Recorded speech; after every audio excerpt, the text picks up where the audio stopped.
नमस्कार, आप देख रहे हैं अंजलि खबरें। मैं नेहा द्विवेदी आपके साथ। चलिए शुरुआत कर लेते हैं इस वक्त के टॉप 100 की। कल बीती शाम में दिल्ली के लाल किले के पास एक कार में धमाका हुआ, जिसमें 8 लोगों की दर्दनाक मौत हो गई और 24 लोग घायल हुए। धमाका इतना तेज था कि आसपास खड़ी गाड़ियों के भी उड़ गए परखच्चे। धमाके के बाद दिल्ली, मुंबई, यूपी और हरियाणा में भी हाई अलर्ट जारी कर दिया गया है। केंद्रीय गृह मंत्री अमित शाह ने दिल्ली पुलिस कमिश्नर और इंटेलिजेंस ब्यूरो के निदेशक से की बात। 7 नवंबर से शुरू हुई जो दिल्ली से वृंदावन तक 170 किलोमीटर दूरी तय करेगी। इस पद यात्रा का उद्देश्य हिंदू एकता को बढ़ावा देना है, जातिवाद को खत्म करना और सामाजिक समरसता को बढ़ावा देना है। बाबा बागेश्वर धीरेन्द्र कृष्ण शास्त्री ने इस पद यात्रा की शुरुआत दिल्ली के छतरपुर मंदिर से की। इस पदयात्रा में कई संत, महात्मा, राजनेता और मुस्लिम समाज के लोग भी शामिल रहे। पदयात्रा का मुख्य उद्देश्य यमुना नदी की सफाई, गौ संरक्षण, श्री कृष्ण जन्मभूमि, तमाम चीजें शामिल। जोधपुर, जयपुर और कोटा नगर निगमों में अब प्रशासक संभालेंगे कमान। संभागीय आयुक्त को प्रशासक नियुक्त किया गया है, जो वित्तीय विकास और सेवाओं से जुड़े सभी निर्णय लेंगे। ये फैसला शहरी विकास नीति के तहत निगमों को मजबूत और केंद्रित प्रशासन देने के उद्देश्य से उठाया गया है। सुप्रीम कोर्ट की नजर दुर्घटना की बड़ी वजह बताते हुए जारी किया सरकार और NHAI को नोटिस। दूसरे फेज की 122 सीटों पर वोटिंग कल 45,399 बूथों पर आज ईवीएम पहुंचेगी। गया जी के 3 गांवों के 25 साल बाद वोटिंग। SIR के खिलाफ बंगाल कांग्रेस भी सुप्रीम कोर्ट पहुंची। TMC का दावा, SIR के डर से 15 मौतें हुई। राज्य में 5.15 करोड़ से ज्यादा लोग बटे। फरीदाबाद में डॉक्टर के कमरे में से 360 kg विस्फोटक मिला। असॉल्ट राइफल्स और कारतूस भी किए गए बरामद। AK-47 मिली थी, 2 गिरफ्तार। जम्मू कश्मीर पुलिस ने 2900 kg विस्फोटक जब्त किया। डॉक्टर समेत 7 गिरफ्तार, 2 राइफल पिस्टल भी बरामद। महिलाओं के लिए 33% आरक्षण तुरंत लागू करने की सुप्रीम कोर्ट ने केंद्र सरकार को भेजा नोटिस। बेंगलुरु एयरपोर्ट में नमाज पढ़ने का वीडियो, बीजेपी का सवाल। RSS परेड पर कर्नाटक सरकार को आपत्ति क्या है? क्या इन्हें सीएम ने मंजूरी दी? जेल में चल रही पार्टी, शराब और स्नैक्स के साथ मस्ती करते हुए कैदी। बेंगलुरु जेल की वीडियो हुई वायरल। योगी आदित्यनाथ बोले, जिन्ना पैदा न होने पाए दफन कर देना, बांटने वालों को पहचाने। यूपी के स्कूलों में रोज वंदे मातरम गाना अनिवार्य होगा। नया आधार ऐप लॉन्च, QR से डिटेल्स शेयर करेंगे। फिजिकल कार्ड की जरूरत नहीं, फोन में 5 फैमिली मेंबर के आधार रख सकेंगे। बॉलीवुड अभिनेता धर्मेंद्र की हालत नाजुक। ब्रिच कैंडी अस्पताल में वेंटिलेटर सपोर्ट पर रखा गया है। बेटियों को USA से बुलाने की खबर। पटना में छत गिरी, परिवार के 5 लोगों की मौत। पति पत्नी 3 बच्चों की मलबे में दबने से गई जान। इंदिरा आवास से बना था घर। डोनाल्ड ट्रंप हर अमेरिकी को 1.7 लाख देंगे। कहा, टैरिफ से बहुत पैसे आए हैं, इसका विरोध करने वाले मूर्ख।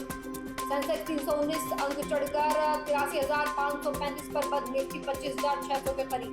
प्रधानमंत्री मोदी भूटान दौरे पर रवाना। बिहार चुनाव के बाद प्रधानमंत्री नरेंद्र मोदी 11-12 नवंबर को दोनों देशों के बीच मित्रता और सहयोग को मजबूत करने के उद्देश्य से 2 दिवसीय राजकीय यात्रा पर भूटान के लिए रवाना। भारत भूटान हाइड्रो प्रोजेक्ट को उद्घाटन की अपनी भूटान यात्रा के दौरान प्रधानमंत्री मोदी हाइड्रो इलेक्ट्रिक प्रोजेक्ट का उद्घाटन करेंगे, जो दोनों देशों के बीच सहयोग का एक प्रमुख उदाहरण। लाल किला ब्लास्ट मामले में जांच तेज। दिल्ली में लाल किले के पास हुए कार ब्लास्ट में 9 लोगों की मौत के बाद UAPA की धारा 16 और 18 के तहत मामला दर्ज कर लिया गया है। पुलिस ने पुलवामा कनेक्शन की जांच शुरू की और कश्मीर में जगहों पर की छापेमारी। सुप्रीम कोर्ट ने महिला आरक्षण पर मांगा जवाब। सुप्रीम कोर्ट ने लोकसभा और विधानसभाओं में महिलाओं को 33% आरक्षण देने वाले नारी शक्ति वंदन अधिनियम को लागू करने की समय सीमा टाइमलाइन को लेकर केंद्र सरकार से जवाब मांगा है। राष्ट्रपति मुर्मू ने अंगोला की भूमिका को सराहा। राष्ट्रपति मुर्मू ने अपने अंगोला दौरे के दौरान कहा कि भारत की ऊर्जा सुरक्षा में अंगोला एक महत्वपूर्ण भूमिका निभाता है। बिहार विधानसभा चुनाव के दूसरे चरण का मतदान जारी। बिहार में 20 जिलों की 122 सीटों पर दूसरे चरण का मतदान शुरू हुआ है, जो इस चुनाव का एक अहम चरण है। कर्मचारियों के लिए 8वें वेतन आयोग की घोषणा। केंद्र सरकार ने 8वें वेतन आयोग के टर्म ऑफ रेफरेंस की घोषणा की, जिसकी सिफारिशें आयोग को 18 महीनों के अंदर यानी अप्रैल 2027 तक सौंपनी होगी। जवाहरलाल नेहरू स्टेडियम की जगह बनेगी स्पोर्ट्स सिटी। खेल मंत्रालय ने दिल्ली के जवाहरलाल नेहरू स्टेडियम को तोड़कर उसकी जगह एक नई और बड़ी स्पोर्ट्स सिटी बनाने पर विचार करने का फैसला किया है। रक्षा मंत्री राजनाथ सिंह ने निंदा की। रक्षा मंत्री राजनाथ सिंह ने दिल्ली कार विस्फोट, जिसमें 8 से 13 लोगों की जान गई, पर गहरा दुख व्यक्त किया है। साथ ही यह भी आश्वासन दिया है कि जांच एजेंसियां त्वरित कार्रवाई कर रही हैं और दोषियों को किसी भी कीमत पे बख्शा नहीं जाएगा। प्रधानमंत्री नरेंद्र मोदी ने कहा कि कानूनी सेवा प्राधिकरण, लीगल सर्विस अथॉरिटी, न्यायपालिका और आम नागरिक के बीच एक पुल का काम करते हैं जो किफायती और त्वरित न्याय सुलभ कराने में महत्वपूर्ण है। CDSCO का दावा, निर्माण इकाइयों को ultimatum. Central drug standard control organisation ने दवा निर्माण इकाइयों को 1 जनवरी 2026 तक नियमों का पालन करने या प्लांट बंद करने का अल्टीमेटम दिया है, जिसमें अब कई एक्सटेंशन या छूट नहीं दी जाएगी। दक्षिण भारत में भारी बारिश का मौसम अलर्ट। आपको बता दें कि तमिलनाडु और कराईकल सहित दक्षिण भारत के कुछ राज्यों में अगले 2 दिनों के लिए भारी बारिश का अलर्ट जारी किया गया है। उत्तराखंड और हिमाचल प्रदेश में बर्फबारी की संभावना। पर्वतीय राज्यों उत्तराखंड और हिमाचल प्रदेश के उत्तरी इलाकों में आगामी दिनों में बर्फबारी की संभावना, जबकि दिल्ली NCR में धुंध और ठंड बढ़ेगी। माता वैष्णो देवी में सुरक्षा बढ़ी। दिल्ली में हुए कार विस्फोट की घटना के बाद एहतियातन माता वैष्णो देवी मंदिर और जम्मू शहर के प्रमुख स्थानों पर सुरक्षा व्यवस्था कर दी हाई अलर्ट। कोलकाता में क्रिकेट टीमों की सुरक्षा बढ़ी। भारत और दक्षिण अफ्रीका क्रिकेट टीम के कोलकाता स्थित होटल और स्टेडियम के आसपास की सुरक्षा बढ़ा दी गई।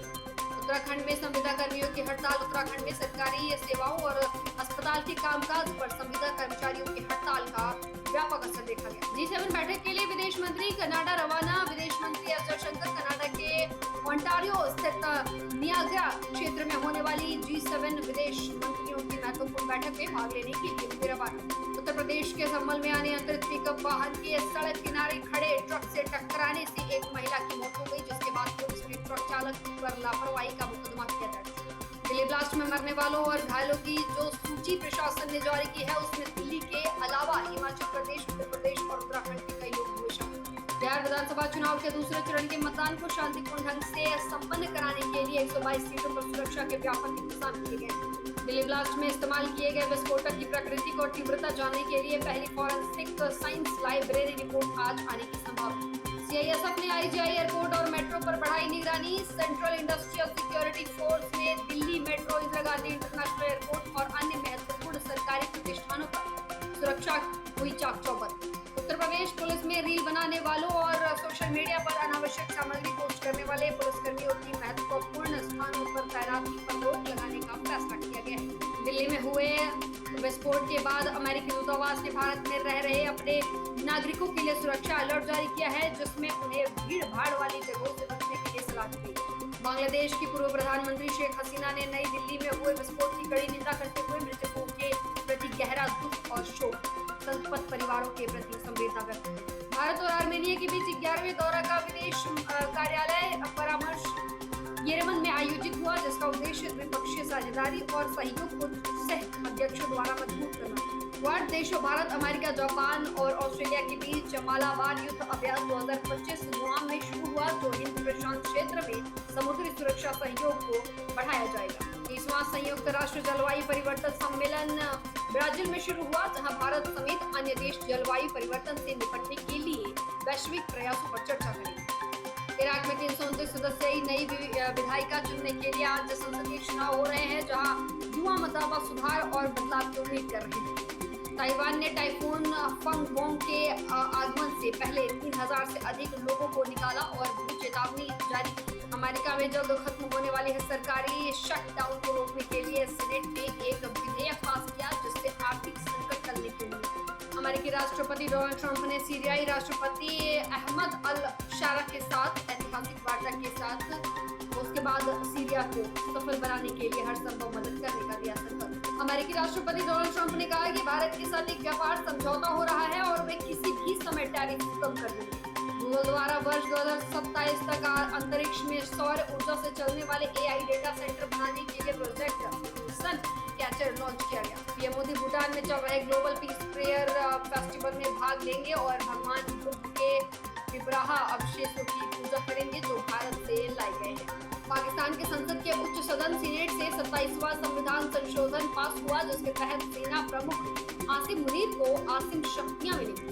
दिल्ली में कार विस्फोट की घटना के बाद अयोध्या, काशी, मथुरा, गोरखपुर और गोरखनाथ मंदिर और ताजमहल समेत पूरे उत्तर प्रदेश में सुरक्षा हाई अलर्ट हुई। मुख्यमंत्री योगी आदित्यनाथ ने दिल्ली धमाकों के बाद रात में ही प्रमुख सचिव गृह और DGP के साथ चर्चा कर धार्मिक स्थलों और प्रमुख स्थानों की सुरक्षा बढ़ाने के निर्देश दिए।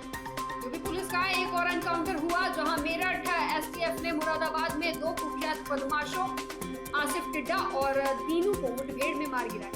दिल्ली लाल किला विस्फोट में उत्तर प्रदेश के अमरोहा निवासी बस कंडक्टर अशोक कुमार 34 वर्ष के उनकी मौत हो गई है, जिससे उनके गांव में मातम छा गया। दिल्ली धमाके में उत्तर प्रदेश के देवरिया हलुआनी का शिवा जायसवाल गंभीर रूप से घायल हुआ है, जो कपड़े खरीदने दिल्ली गया।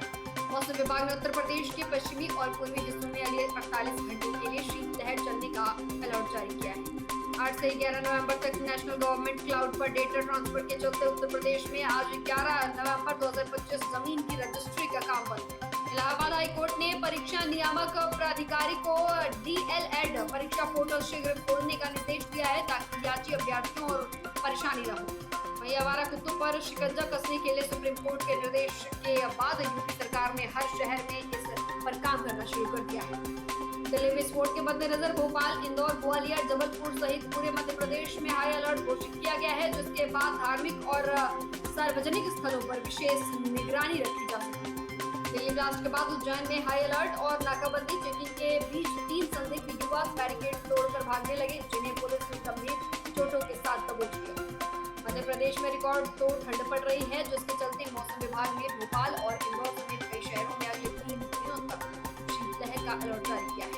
HSBC म्यूचुअल फंड की रिपोर्ट के अनुसार घरेलू विकास चक्र निचले स्तर से ऊपर उठ रहा है और निवेश, नवीनीकरण, ऊर्जा व वैश्विक भागीदारी से विकास की तरफ बढ़ रहा है। जेके टायर एंड इंडस्ट्रीज ने अगले 5 से 6 वर्षों में उत्पादन क्षमता बढ़ाने के लिए 5,000 करोड़ के नए पूंजीगत निवेश घोषणा। वैश्विक मांग और निवेशक आशावाद के चलते 11 नवंबर 2025 को अंतर्राष्ट्रीय और घरेलू बाजारों में सोने और चांदी की कीमतों में मजबूती बढ़ रही है। वोडाफोन आइडिया लिमिटेड ने सितंबर 2025 को समाप्त तिमाही के लिए अपने सेमी शुद्ध घाटे को 5,584 करोड़ तक कम कर दिया, जो तिमाही से बेहतर प्रदर्शन है। ब्रिटानिया इंडस्ट्रीज के वाइस चेयरमैन, प्रबंधन निदेशक और CEO वरुण बेरी ने 13 वर्षों तक नेतृत्व भूमिका में रहने के बाद दिया इस्तीफा। हीरो मोटोकॉर्प ने अपने इलेक्ट्रिक ब्रांड वीडा के तहत नया VX2 Go 3.4 kWh variant launch किया। फिलहाल के लिए टॉप 100 बड़ी खबरों में बस इतना ही। जुड़े रहिए हमारे साथ, देखते रहिए आज की खबरें। मैं नेहा द्विवेदी, मुझे दीजिए इजाजत।